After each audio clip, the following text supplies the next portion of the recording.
G'day, and welcome to the first episode of Pure Hysteria. Yeah, my name's Hysterics, and this is a podcast with literally just me. No one else, there's no back and forth banter, no difference of opinions, all bias, all mine all the time, right? I have wanted to do this for quite a while because I have so many brain thoughts, and I would like those brain thoughts to turn into words. And that's what this is. A lot of the time it won't make sense, it'll be incoherent, but as anyone who knows my casting and watches it quite a lot, that's my whole deal. I don't always make sense, but I give it a good go. And why Pure Hysteria for me is going to be a lot of fun.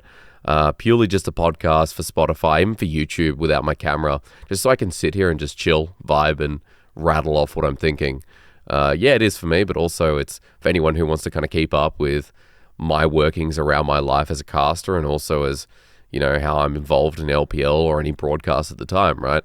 As I'm saying this, as I'm recording this, I'm currently an LPL caster as of 2019. So how many years is that? 2019, 2020, 21, 2022. Because the 16th of August right now as I'm recording.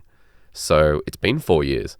And this is the end of the summer split for me, like 4 years in, which is kind of crazy to think, right? You know, 2019, you get the job, you move to China. 2020, I was there as well. And then unfortunately we had visa issues. And then ever since I've been back in Australia. But hey, I mean, because of not being able to get back into China, I was able to meet my fiance and we're getting married next year. Let's go. It's a June 14th wedding. Nice looking venue is one day I'm sure everyone will get to see. But for now, it'll stay a little bit more private. But yeah, you know, looking forward to that. Engagement party coming up as well. So, you know, it's all kicking off, right? Before I get into the episode as well, I need to complain first thing, and it wouldn't be anything to do with my content. If I didn't complain a little bit, right, I'm a serial complainer. I feel like every single time something bad happens, I complain about it to the max. And here's another one. Dude, being sick sucks. Everyone knows that. But I literally came off the back of being sick for week 6 all the way to week 9 LPL. I got better for a week, and then I got a cold again for the last week. Like, I had to cast on week 10 with this, you know, annoying sounding nose, and it makes me sound like very nasal. It makes my voice a little bit deeper, which is a bit of a plus, right? But it's just so frustrating. And casting, if anyone out there is like an amateur caster or someone who has been around the block a little bit, you know that like speaking a lot while being sick, especially something with like all that phlegm in your throat or your nose, is so infuriating. Makes your job so much harder, so much worse. And especially when the first time I got sick in the middle of the split, I had like fever, right? I thought I got COVID. Ended up just being like a throat infection, but it lasted for 3 weeks.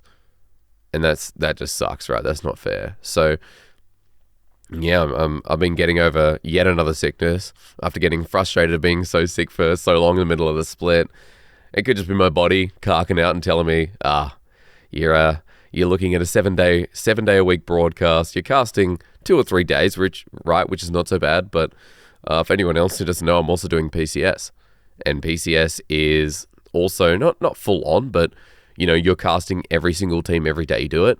And I've been doing a lot more this split with Clement Nightstar and of course other play-by-plays, Pyra, and I think Rira is also play-by-play / color. But yeah, so a whole nother team there to work with. And it's been full on. So I've been casting at least 4 days a week, usually. And, or 3. 3 is like the bare minimum, but that rarely happened. And so, yeah, I've done a lot of casting work this split because I feel like I had to. I feel like I wanted to, you know, continue honing the craft, but also stay as relevant as possible. Obviously, Worlds is coming up and I'd love a position there. So by doing PCS, by doing LPL, I feel like I have a good grasp on 2 regions that are very impactful to the world stage. And all I need to say is that, like, not only am I doing that to, you know, kind of be relevant with an opinion, but doing that because I just find it interesting to have perspective that I can bring into other broadcasts. I was on LPL, I think, this last week. Might have been on Sunday, and I brought up PCS a couple of times where it's like, oh, this is like a first pick in PCS, and a lot of players are hovering towards this because, you know, the regions are so close, just geographically. I think it's a relevant touch, and it's kind of nice. So, yeah, I told you guys this podcast wouldn't be, like, coherent, right?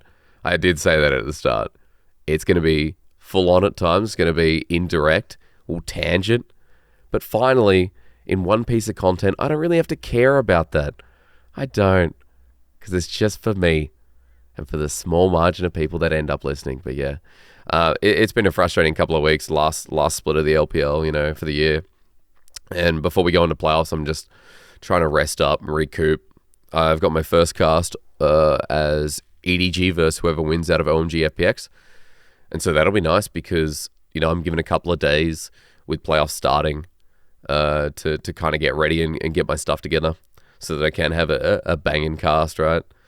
Because I think it's been since 2020 spring with Lyric that I've last casted finals. And so that's another goal for this split where I really want to be able to cast the finals of whoever it may be. I'm thinking V5 RNG or V5 Top Esports, but who knows.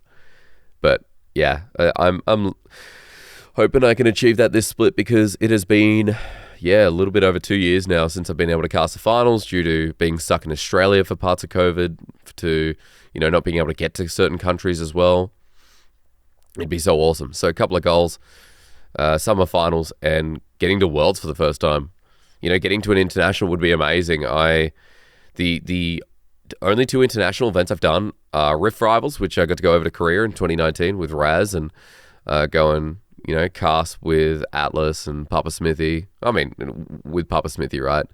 And I was going to cast with LS, but he was sick. But hey, still got to meet him and got to meet the whole team over there. That was such a cool event. And then MSC, which was we're doing from studio in China in 2020, but it was still great. Like, it was still international. We had correlation with the LCK boys, like we're able to actually talk to them as well. So yeah, it was a really nice couple of experiences, and I've been trying to get to an international, like I guess a proper one like MSI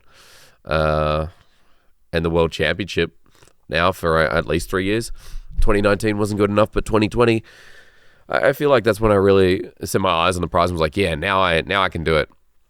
So fingers crossed, guys. Fingers crossed that I can get there this year. But any of the case, apart from being sick, apart from trying to strive for goals and not getting burnt out on the way, I don't know. I've been meaning to sit down and talk a little bit about LPL as per usual, LDL as well. I feel like the Fearless format needs to be talked about from someone who's actually been co-streaming it, and all the updates of co-streaming it too. And also like how I think World's going to go. I think starting off the show as well, the thing I wanted to get out first though, however, was how like casting remotely has been rough, right? As you all know, we couldn't get back into China due to visas. And ever since, LPL has been remote. That's since the start of 2021. Yeah, 2021 March, I remember getting back in Australia. So it was like everyone was casting remotely. Lyric and I were casting from Hong Kong and Taiwan, respectively. And then, yeah, ever since then, we've been at home.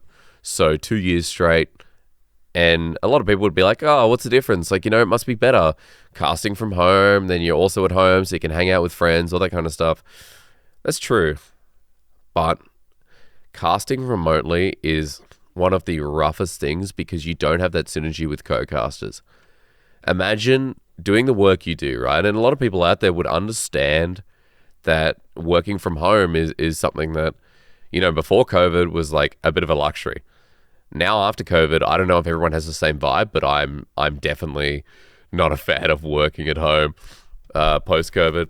I even think before COVID as well, I liked it in balance, but not completely, right? When COVID became a thing, everyone suddenly had to adjust to like working from their homes, and the way I see it is like the separations are not there. When you go to work, you go into a different environment, you're talking with different people, or at least in face to face. When you're at home and doing all your meetings remote and doing all your all your work from the computer that you play games on, that you grind solo queue on, or do other content projects on, it becomes very monotonous, very repetitive. It doesn't matter if you like change to a different computer, you're still at home. So I've been really struggling with that because I don't think there's a work-life balance. I think it is so scattered and shattered about that you don't have that balance that you love. Whereas when I was in China, when I was going to a studio, I would go to the studio, I would also, at that office, that's where I'd do my work. And then I'd come home and I'd play games, or I'd chill out, or I'd, order food, chill out with some of the other casters. Sorry, I'm still so blocked up. And it was so, it was nice. It was nice being able to separate the two. And on top of that, like, I think in terms of broadcast quality, you're never going to get the insane broadcast quality you get in studio versus remote. And what I mean by that is, people might like the LPL casters, they might not. But our casting quality is always going to be better in studio because we're in person, we're using better equipment as well, right? We're on better cameras, like it's not webcam, it's an actual broadcast camera with an actual broadcast studio that looks clean, and we have a closer connection with players. And especially being there as well means that like you can go on site for things like finals, which is another big plus. So yeah, it's really hard. 2 years in a row, and you lose part of that drive. Not overall, like I don't want to quit, but you lose some of that feeling, that real, connection to the game that makes you, love it overwhelmingly. I still love League of Legends. I still love casting as a craft. I think it is an incredible career path that I'm so lucky to have found and to be in the right place at the right time. If anyone's wondering about my story, it's also, on the YouTube channel, but a quick little TLDR. Friend found a forum post in 2014, end of 2014. I had a YouTube video and I posted it to them. Like, I could have not done that, and I don't know where I'd be, but I did, and I got a chance for Challenger Series, and I worked at it for many, many years, and here I am now.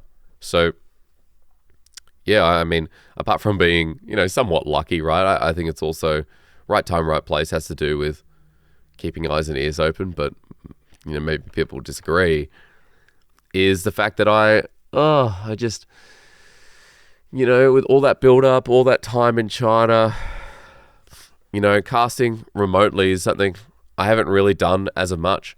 I did certain gigs online, but, I was lucky enough as well to do like Challenger Series in Australia and OPL promo tournament in Riot Studio or ESL Australia Studio. Back then, ACL, I think it was called, before they acquired ESL Australia's name. And it's such a glorious feeling. And you don't really know how lucky you are until it's gone. Like a statement that can be said about anything in this world. So, reeling from that, and I really can't wait for the day where, we can cast in studio again and, be together as casters again, right? That's why I like, last playoffs were in Ireland. That was really cool. Being all together and being able to cast together was insane. Of course, it got delayed and, I had to continue my holiday because I already made plans. But even the couple of casts where we were graciously by Sheen able to work in his home, I think we just got reignited again. And I'm speaking for myself, right? I definitely felt, that fire under my feet, and then coming back to my home again, I'm like, now it's remote again. Oh, damn, this hurts. So yeah, fingers crossed, guys. Like it's something that is really hard to like get that same feeling from working remotely, but hopefully in time that changes, right? But hey, still get to be a caster. I should still be grateful for what I have, and I definitely am. No BS, no like, oh yeah, it's all crap now. No, it's just very different, and it's hard adjusting to it. I miss being with the other guys for sure. But look, getting life on track and getting casting down pat as well as a remote broadcaster and going into playoffs, like at least going into playoffs should be a little bit better. Have a breath of fresh air, might change things up, might even stand in the booth. Forget sitting. Maybe a stand. Oh, see, that's how we change it up. That's how we change it up, guys. Don't worry.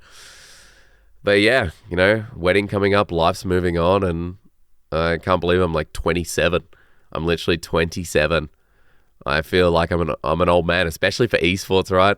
If I wanted to be a pro player, I'm 27, so that means my time has come and gone. It's too late for me. I had to start when I was 17, 18. I had to be God tier then, and then maybe I would have become a pro player. But, speaking of pro play, LPL vent time, right? Because LPL summer's just finished. 7 days a week as usual. We have 17 teams, 16 series are played by each team. It is insanity. And it was, it was a pretty good split, but I feel like the middle of our pack teams kind of went downhill, right? Are you guys ready? I need to blow my nose. And you know what? I would pause the podcast here. I could delete this, but I'm not going to let you guys hear it, Because that wouldn't be genuine. I wonder how that's going to come out. Well, only time will tell. Will I listen to it back? Probably not. I'll just leave it in there as a tidbit. It's like an Easter egg, except it's coming out of my nose. Yeah, get that thought into you. One more time. Editing would be apart from the point. Well, there's professionalism everywhere else. So this one can be a little bit looser. Now, where was I before I started blowing nose on a podcast? Somewhere in LPL's competitiveness. Middle of the packs teams really dropped. I think LNG, BLG were cause of that. Let's be real. LNG and BLG were... they were built up as such great teams, and then, spring, summer, it's just been a bit of a mess. And I think BLG lucky to make it in, as we all said, because TT and Anyone's Legend dropped the ball. But LNG too, right? Weren't the greatest team. So, yeah, I think our playoffs look super stacked, though. Like, I think as summer was a lot of question marks, I think this could be one of the best playoffs that we ever have. I think people like Dom was saying it, other LPL casters were definitely echoing that sentiment. This LPL playoffs could be huge. Our top four looks insane. If you look at our top four, if you look at the LPL teams right now, right? V5, Top Esports, JDG, who else have missed? RNG. And then you're like, hang on, we got the world champions EDG behind that. We've got Weibo Gaming as well, who are a massive surprise. A little bit flippy, but then again, LPL teams in the past, I mean, flippy has been the nature and pretty much the call of most teams in the league. Most of the better teams too. So at the moment, you're like, dude, those four teams you're expecting to go to Worlds, yeah, that will probably happen. Like, I think it is RNG, Top Esports, V5, JDG, but then you're like, well, what about EDG? What if EDG have insane BO5s like they do, a lot of playoffs? Like, EDG's BO5s are their strength. And then Weibo Gaming, like, how do you predict, like, draft strategies against a Shy and Weibo who, like, aren't as big pocket pickers as OMG, but are also, like, they have a lot of responses, a lot of answers, and, like, a lot of stability with Yagao, Huanfeng. I mean, the Shy has had a really good split too. SOFM is the biggest flipper for me. I think even though On has been random in the split, I think majority of the time he's had, pretty good performances. So, yeah, that's kind of my 2 cents. I think playoffs will be insanely competitive. It's a shame we have to drop, like, I would say top 5. I think Weibo are a little bit under EDG just because of previous performances for me, especially, and I'm not talking about, like, this split. I'm talking about EDG, getting a caveat because of how they played in spring, because of how they played, in 2021 summer too. So they kind of get like an extra +1 from me. But our playoffs, the best thing is going to be that our finals is going to be so huge. Like, no matter what teams make it, I think the competitive nature of our finals will be insane. I'm kind of expecting like a 5-game finals unless it's like a Top Esports, maybe like a JDG again, right? That'd be cool, like 2020. But I do think Top Esports are just in insane form too. So, yeah, I know a bit all over the place, but let's be real. LPL playoffs, there's a lot of dark horses in there, like maybe Weibo, OMG people are saying. I'm saying like FPX are a true dark horse. BLG could come out in BO5s, right? They've finally kind of committed to a roster. Dude, imagine, BLG come out and they get into top 4 somehow. Or LNG even do it. Like, they bring themselves together. I don't know. It's strange to think that out of all these teams, I think at least 8 of them, if people said if they were playing their best, could probably make it top 4. I think OMG, like, people could see, but it's also like, how's the reliability in the players on this roster? They are fresher players, right? FPX as well, like, Summit is fresher in the league. I mean, I'm thinking Care, like, Care's fresh. Clid's only just rejoined LPL. Eldobix and Hung are kind of the strength in this team, and, you're like, is it enough? But anyway, the point stands of, like, the the rookies on those side maybe also jumps it down a peg for me, where if BLG and LNG were playing at their players' best, then I think it would be an insane upgrade. So yeah, I would love to see massive upsets in this playoffs, and I think we will, but only time will tell. I think at Worlds this year, moving forward, like our 4th seed is going to be so much better than before. And you might have all seen, like on Twitter, I had an argument or some kind of conversation with, I think, Raz and Mark Z at some point, talking about LPL 4th seed, and they were talking about LCS 3rd seed. Because I came out and I was like, I don't know if LCS deserves a 3rd seed, which kind of looking back is not correct, right? I do think LPL 4th seed historically has done pretty well for a 4th seed of a region. Like, haven't made it out of groups, but still going even. And Lyric reminded me of the head-to-head score the other day. Like, LGD and LNG in the past couple of years have actually done pretty well. I thought LNG were going to make it out of groups. I was kind of sad when they didn't, but the fact that they were, they were there, they're a par, like going an almost, even score. I can't remember which one didn't even score. I don't know if it was LGD or LNG, but it's still like a big performance. For a 4th seed, even if it is of a major region, kind of shows the strength of our talent. And I think this year for sure, it would be an upset if those 4 teams we have right now in our top 4, if they went to Worlds, it would be an upset if not all 4 teams made it out of groups. I think all 4 making it to quarterfinals is expected. And I think if my perception on LPL strength right now is correct, then I would say 3 out of 4 should be 1st seed. And again, I don't know. Like, it could also be, just that domestic bubble that you're in. A lot of LCK fans say the same. A lot of LEC fans say the same. A lot of LCS fans say the same. They're like, oh, I think they can win it. They can definitely, like, win groups, or they can definitely, like, go to semis or maybe even finals this year. You're in a domestic bubble, and the meta's going to be different, and Worlds is going to be a very different playing ground. So yeah, it's always a thing. It reminds me back to like IG versus Fnatic, and people are like, oh man, I think they can do it. Or FPX versus G2, when people are like sleeping on FPX.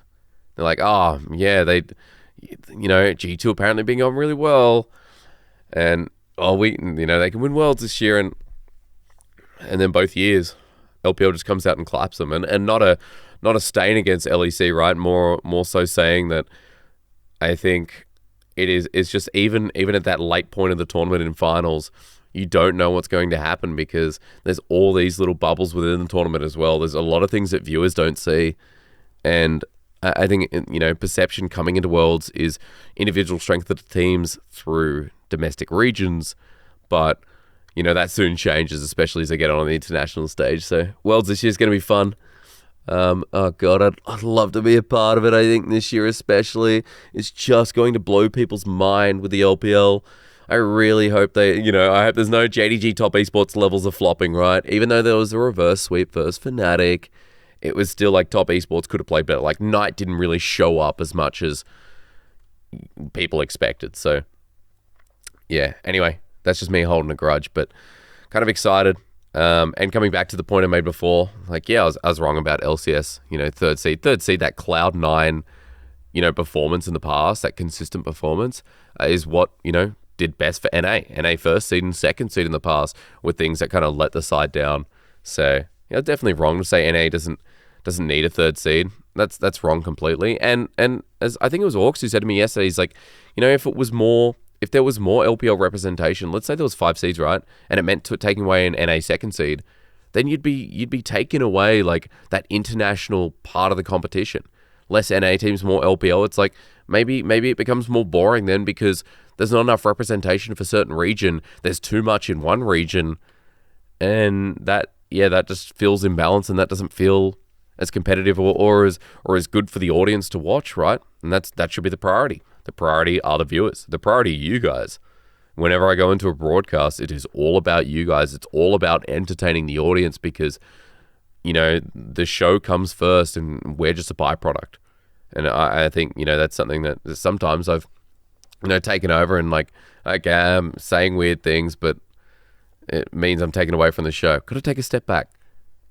Point being, the TLDR of whatever that just was, the show being the priority means that things like LCS having a third seed, especially with Hysterics behind it as well, mean that it's a really good thing. I think LPL should have 5 seeds, especially this split. However, I think the 4th seed, making it out of groups, is going to be and that's what I expect, is going to be a big punch, being like, oh man, all 4 seeds are making it out. Maybe if certain regions kind of 10 next time, maybe LPL should get a 5th seed. Don't take away LCS's 3rd seed. Maybe out of EU or Korea, depending on the quality of their gameplay, with someone who really knows the region, should they get a 4th seed? Let's see. LEC 4th seed is going to have to do a lot better too. So I'm curious as to how this goes. I feel like, Worlds this year is going to be a huge question mark, because with all the map changes, all the meta changes, I don't know who's adjusted well enough. I'm not versed in other regions. This is something I'll say so directly. My LCK, LEC, LCS knowledge is so minimal. I tune in to have fun and watch those broadcasts when I can, but I don't make it a religious thing. I don't make it like I sit there and study it every single time. I've watched, funnily enough, I think more LCS this split than LEC or LCK. It's just because it's on in the morning and I've been waking up. I've been trying to wake up at 8 o'clock every morning, get into a routine. I've been failing miserably while being sick though, which kind of sucks because I'm going to bed too late, because I'm either casting or I'm still wound up until 12 o'clock at night. So I'm like, no, I'll sleep till 9:30. Silly me. I don't need that much sleep. My body just thinks it does. So yeah, I was watching LCS, and that's why I think I had a general negative opinion as well, right? Historically, LCS 3rd seed's been great. This year, I'm not sure how I value that. But you never know. Again, my own bubble domestically. It's good to admit fault at some point. But hey, as I continue on, I will let you all know. I mean, this podcast, it'll be 30 minutes to 40 minutes each time. Hour if there's ever something huge pressing. And I'm actually lying. It's not going to be 30 minutes this time, because I got more to talk about. I got more to talk about my LDL co-streams. Yeah. My co-streams have been going really well. If you haven't tuned in yet, I'll either make sure there's a link somewhere here, or if it's on YouTube, you guys will see the highlights there. But I've just gone into BO5s as well for LDL. Actually going to be doing one today too. I'm not sure if people are going to hear this before then, but LDL has been a real eye-opener to where that aggression comes from in the LPL. LDL are just as crazy, are just as turret divey, are just as fearless, funnily enough, for the name of the draft that got introduced in the second half. It's such a good league to watch, and I'm looking forward to co-streaming it again in 2023 as well, because the fearless mode, if anyone missed out, which is another TLDR into what this is, essentially it's a BO3 series, and in fearless, you can't pick the champions that you played as a team, right? Just your team's champions in game 1 or game 2. So that means in the end, if you get to a game 3, there are 10 champions on your team unavailable, plus the original 5 bans, plus, enemy has 5 bans too. So there's quite literally, there's 30 champions that each team can't play, right? Because, there's 10 bans in total, plus the 10, is my brain not working? 30? I did say 30. Maybe it's 20. Yeah, it is 20. 10 plus 10. 20. So there's 20 champions that a team cannot play in total. So, and it doesn't matter if you win or lose, by the way. A lot of people, out there, I've heard other podcasts, I've heard other shows being like, the winners can't play their champions. No. People need to read up on even just LOL fandom. It says it there. It doesn't matter if you win or lose. You cannot play the champions you played in the last game, or the game before if you go to a game 3. So it means that, people think, oh, draft diversity should be massive. From my co-streams, I didn't really see too much. However, in some games, those normal first picks weren't available. Things like Zeri would be banned away. It's one team got it in the first game, and then they banned it away game 2, game 3. So teams had to adjust where it's oh, you have more control over this really OP blue side pick and your red side? How do we look to respond to that? And there were times where, I think it was Top Esports Challenger pulled out this Zoe Ezreal comp, this pure poke, because there were certain ADs not available, and the enemy team just had to go into, I think it was like a Felios. It was a bottom lane that tried to play range, and, okay, we just outranged them. We literally just find picks. And it was, really smart. It's on one of the videos on my YouTube channel as well. But there's things like that where it's like, hey, Fearless actually has an impact. And it's really good for the league environment. People talking about positives and negatives. And just for my 2 cents, I think the negatives to start with are, well, it's harder for coaching staff. It's harder for players. But then I go straight to the positives because I'm like, outside of that, yeah, maybe it's harder to track, not for coaches and just players, but for the audience, and casters, right? I thought even as a coach streamer, I'm like, man, this is hard to track the intellect that is being thrown here into this draft. Like, how do I follow this as a caster? But soon I got over it and I'm like, yep, well, you just write more notes down, you just keep more track of what's going on and go from there. And then I get to the positives, and the positives are like, for players, like they need to have a wider plethora of champions they can play well. They need to be able to adjust to like more champion counters, et cetera, like it's more of an ocean. And you can't get away with just picking the same champion over and over, right? Oh, it's like Abel's Samira. A team doesn't keep banning it away. Okay, he keeps playing it over and over. It's like, no, you can only play that one game and then you have to adjust again.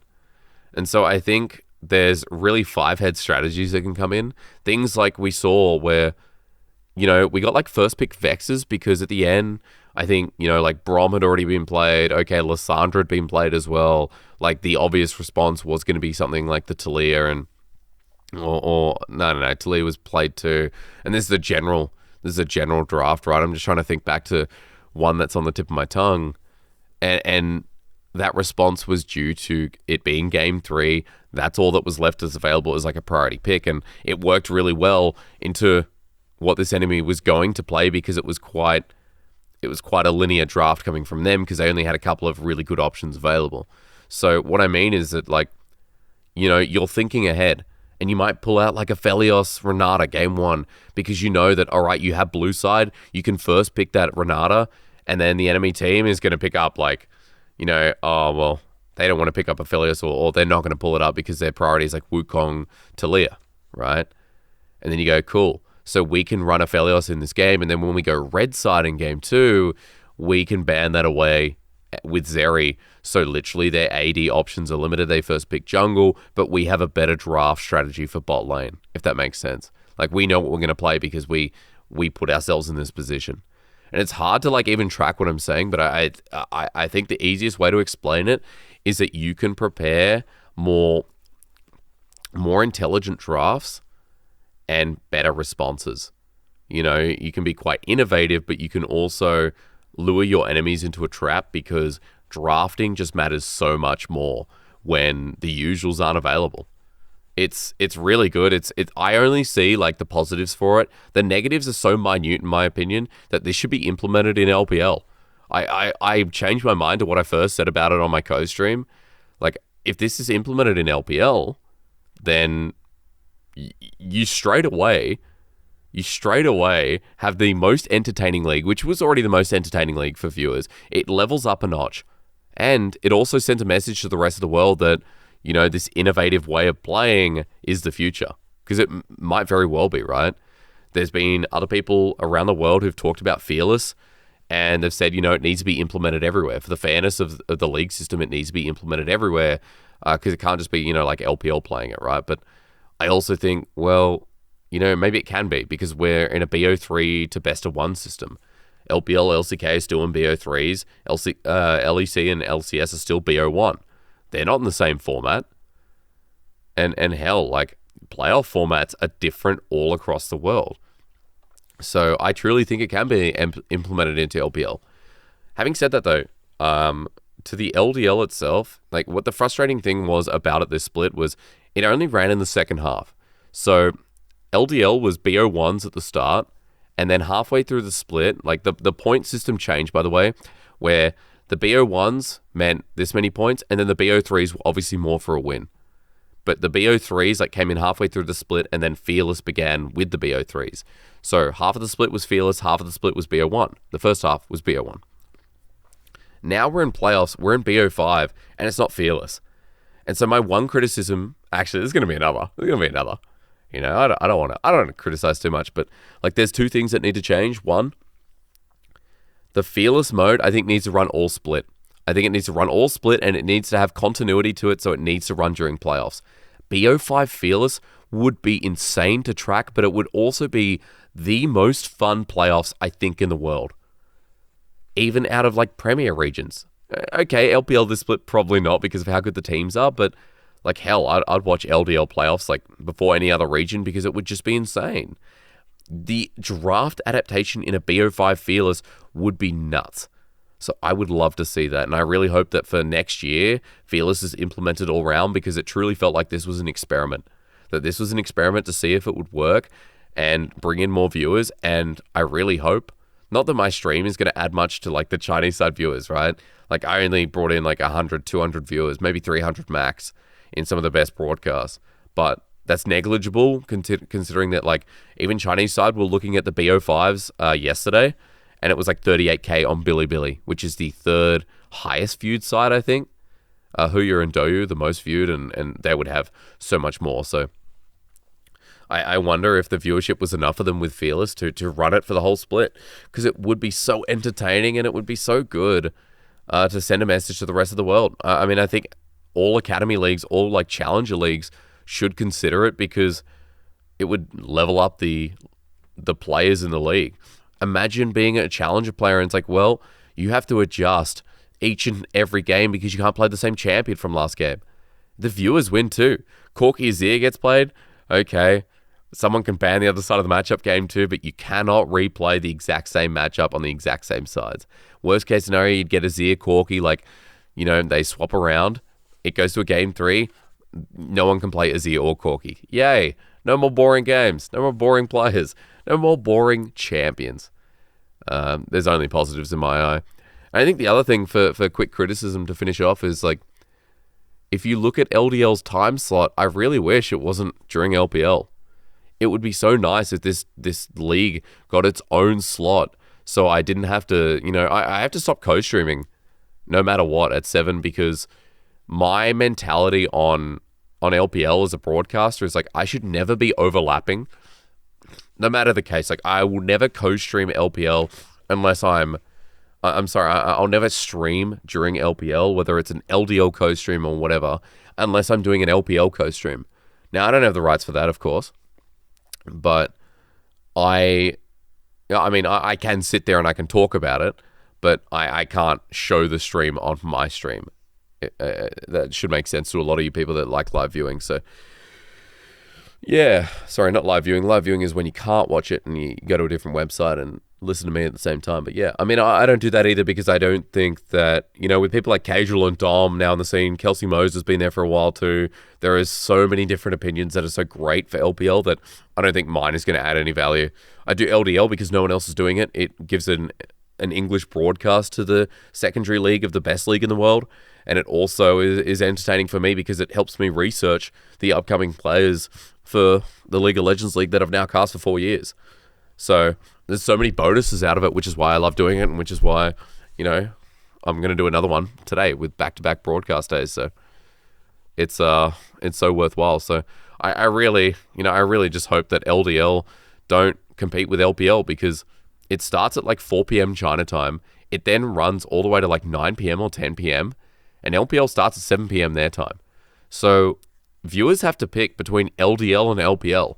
And I know that LPL runs 7 days a week, but as a Challenger League, it'd be nice if it ran a little bit earlier in the morning. You know, these are young players. These are up-and-coming players. Like, surely, you know, running it maybe like a 1 p.m. start so you can finish at 7 p.m. would be perfect. You know, you finish at 7 p.m. as LPL starts. It goes from one into another. And you don't have to, like, pick and choose. Like, oh, LDL has a really good playoff series or you know, a really good game. But LPL also does too. Like, I want to see both. I don't have the time for it. And as all English fans know, getting VODs of LDL is really hard because you have to traverse the Chinese sites. You can't read those sites, neither can I, even with my basic Mandarin.